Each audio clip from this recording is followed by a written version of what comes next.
दोस्तों, एक विषय आजकल न्यूज़पेपर्स में, सोशल मीडिया पे और टेलीविज़न चैनल्स पे खूब चल रहा है और हर आदमी उसके बारे में अपनी अपनी राय रख रहा है।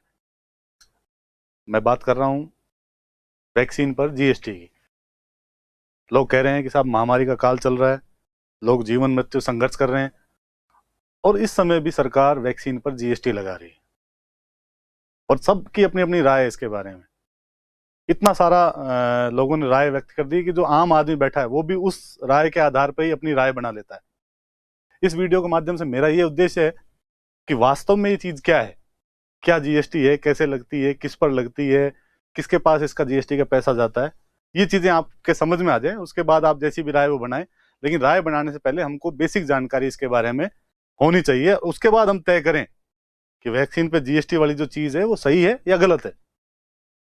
तो इसमें सबसे जो इंपॉर्टेंट शब्द आया जीएसटी, तो ये जीएसटी लगाता कौन है?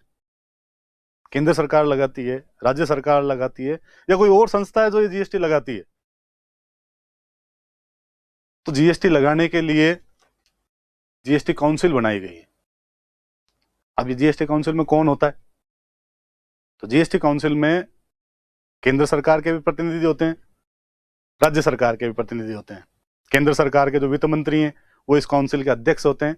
राज्य सरकारों के जो वित्त मंत्री या कोई और अन्य मंत्री जो राज्य सरकार नॉमिनेट करे वो इस काउंसिल के सदस्य होते हैं। और इन सभी लोगों को, केंद्र सरकार को, राज्य सरकारों को, कोई भी निर्णय करने के लिए मतदान अधिकार दिया हुआ है जीएसटी काउंसिल में। मतलब बात मतदान अधिकार का मतलब ये है कि जीएसटी काउंसिल में कोई भी निर्णय लेना है तो उसके लिए वोटिंग होगी। वोटिंग के लिए सेंट्रल गवर्नमेंट, केंद्र सरकार को 33% मतदान अधिकार दिया हुआ है। मतलब लगभग 1/3 के आसपास केंद्र सरकार का है और 2/3 मतदान अधिकार राज्य सरकारों का है। और कोई फैसला लेना है तो 75% से ऊपर उस विषय के संबंध में मतदान होना चाहिए, पक्ष में मतदान होना चाहिए, तब किसी विषय पर आप फैसला ले सकते हो। तो अपन ये बात करें जीएसटी की, कि अगर जीएसटी किसी चीज पे घटाना है या जीएसटी किसी चीज पे बढ़ाना है, या कोई नई चीज है उस पर जीएसटी लगाना है, या ऑलरेडी कोई चीज है उसको जीएसटी के दायरे से बाहर करना है, तो इसका फैसला कौन लेगा? इसका फैसला जीएसटी काउंसिल लेगी। और वो फैसला ले सकती है 75% उस चीज के पक्ष में, 75% से ज्यादा वोटिंग आने पर।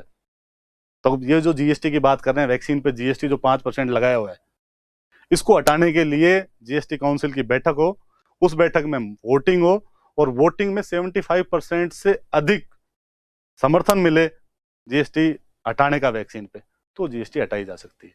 और 75% अगर केंद्र सरकार अकेला चाहे तो उसके पास भी इतने वोटिंग राइट्स नहीं, क्योंकि 33% ही है। और राज्य सरकारें अलग से चाहें तो वो भी नहीं कर सकते, क्योंकि उनके पास भी 66% या 2/3 है। जबकि चाहिए हमको 75%, 3/4।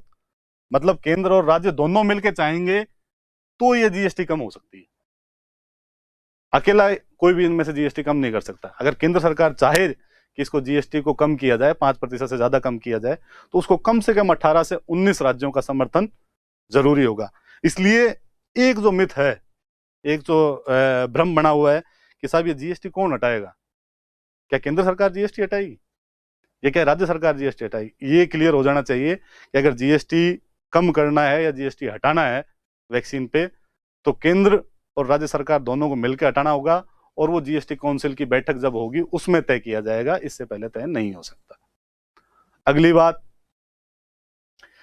कि साहब ये वैक्सीन पे जीएसटी तो है 5%, ये किसके पास जाता है, किसको मिलता है? ये वैक्सीन पे जीएसटी मिला हुआ है। तो जीएसटी का जो प्रावधान है, आप लोग भी रेस्टोरेंट्स में जाते होंगे और आपने देखा होगा कि रेस्टोरेंट का जब बिल आता है आपके पास, तो उसमें दो लिखे होते हैं, सीजीएसटी, एसजीएसटी, दो टुकड़े किए होते हैं। मतलब सीजीएसटी का मतलब होता है सेंट्रल जीएसटी, एसजीएसटी का मतलब होता है स्टेट जीएसटी। सेंट्रल जीएसटी का जो पैसा है वो केंद्र सरकार के पास जाता है, स्टेट जीएसटी का पैसा है वो राज्य सरकार के पास जाता है। अगर अपन ये मान के चलें कि वैक्सीन की कीमत 100 रुपए और उस पर 5 रुपए का जीएसटी लगता है, तो 5 रुपए के जीएसटी का बंटवारा कैसे होगा? सीजीएसटी 2.5 रुपए जो केंद्र सरकार को जाएगा, एसजीएसटी 2.5 रुपए जो राज्य सरकार को जाएगा। अब एक प्रावधान और है, वो क्या प्रावधान है कि केंद्र के पास जो ये 2.5 रुपए गए हैं, इसमें से 41% राज्यों को देना, ये प्रावधान है संविधान का। तो राज्य केंद्र के पास जो भी पैसा गया है उसका 41% उसको राज्यों को देना होता है। मतलब लगभग 1 से सवा रुपया और राज्यों को केंद्र देगा। इस तरह जो 2.5 रुपये तो केंद्र के पास चला ही गया, वो राज्यों के पास चला ही गया, और 1 रुपया केंद्र की तरफ से और जाएगा, तो वो रुपए हो जाएंगे लगभग 3.5 रुपये। मतलब अगर वैक्सीन पर 5 रुपए का टैक्स लगता है, 5%, अपन ने 100 रुपए मानते हुए कैलकुलेट किया है, 5 रुपए का टैक्स लगता है, तो 3.5 रुपए तो मिलेंगे राज्यों को और 1.5 रुपया मिलेगा केंद्र को। तो ये चीज हमें बिल्कुल क्लियर हो जानी चाहिए कि वैक्सीन से जो पैसा आ रहा है, जीएसटी से जो पैसा आ रहा है, वैक्सीन पे जो जीएसटी उसका पैसा किसको जाएगा।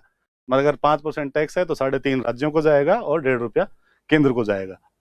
हमने अभी तक तो ये देखा कि जीएसटी से जो पैसा आ रहा है वो किसको मिलता है, और उस स्थिति में देखें तो हमको ये पता लग ही जाएगा कि लगभग उसका जो ज्यादा फायदा मिलता है वो राज्य सरकारों को मिलता है। अब हम ये बात करेंगे कि जीएसटी का भुगतान कौन करता है। जैसा आपको पता है, जीएसटी का भुगतान वो करेगा जो वस्तु या सेवा खरीद रहा होगा, मतलब खरीदार ही उसका भुगतान करता है। अब वैक्सीन के मामले में खरीदार कौन है? वैक्सीन के मामले में खरीदार या तो केंद्र सरकार है या राज्य सरकार है। क्यों है? क्योंकि केंद्र सरकार ने घोषणा की कि कोरोना के जितने भी फ्रंटलाइन वर्कर हैं उनको वैक्सीनेशन केंद्र सरकार कराएगी निःशुल्क। 45 साल से ऊपर के जितने भी लोग हैं उनका वैक्सीनेशन भी केंद्र सरकार कराएगी निःशुल्क। मतलब इनके वैक्सीनेशन पे जो भी खर्चा होगा उसका भुगतान कौन करेगा? केंद्र सरकार करेगा। 18 से 45 साल के लोगों के संबंध में केंद्र सरकार ने ओपन छोड़ा था कि वो बाजार से करा सकते हैं, लेकिन बहुत सारी राज्य सरकारों ने यह घोषणा की कि 18 से 45 साल के जो भी जितने भी लोग हैं उनका वैक्सीनेशन राज्य सरकारें कराएंगी। मतलब वैक्सीनेशन का जितना भी खर्चा है वो राज्य सरकार उठाएगी। अब वैक्सीन का आज की स्थिति में हम देखें तो वैक्सीनेशन का जो भी खर्चा है वो या तो केंद्र सरकार उठा रही है या राज्य सरकार उठा रही है। अब जब वैक्सीनेशन का खर्चा ये उठा रही है तो उसमें जो जीएसटी लग रहा है उसका भुगतान कौन करेगा? या तो केंद्र सरकार करेगी या राज्य सरकार करेगी। तो कुल मिला के अब स्थिति, आज की स्थिति ये है कि जीएसटी मिलेगा भी केंद्र या राज्य सरकार को, और जीएसटी का भुगतान भी सरकार को ही हो रहा है। यानी जीएसटी से आने वाला जो पैसा है वो भी सरकार को जाएगा और जीएसटी का भुगतान भी यही करेंगे। और उसमें भी ये है कि ये अगर ये जो केंद्र सरकार जिन लोगों को निःशुल्क में टीकाकरण करा रही है इनकी संख्या लगभग 30 करोड़ के आसपास है, और ये 18 से 45 साल के जो लोग हैं इनकी संख्या लगभग 60 करोड़ के आसपास है। और टोटल जीएसटी की अगर बात करेंगे, जो भुगतान राज्य सरकार को करना है या जो भुगतान केंद्र सरकार को करना है, सब मिलाएंगे जुलाएंगे तो इनमें कोई बहुत ज्यादा फर्क नहीं पड़ेगा, लगभग बराबर सी बात पड़ेगी। तो कुल मिला के बात ये रही कि भुगतान सरकार को हो रहा है, मिल सरकार को रहा है, तो आम आदमी इस पूरी पिक्चर में कहीं है ही नहीं, उसके ऊपर इसका कोई प्रभाव पड़ ही नहीं रहा। तो ज्यादा अच्छा ये है कि इतना महत्वपूर्ण विषय नहीं है जितना महत्वपूर्ण महामारी से लड़ना है, तो हमारा सबका फोकस महामारी से लड़ने पर होना चाहिए। और केंद्र सरकार हो भले ही राज्य सरकार हो, सबको मिलकर इस महामारी संघर्ष करना चाहिए और आम जनता को अवेयर होना चाहिए, जिससे जो गैर जरूरी विषय हैं वो फोकस में नहीं आए और जरूरी विषय फोकस में आए। धन्यवाद।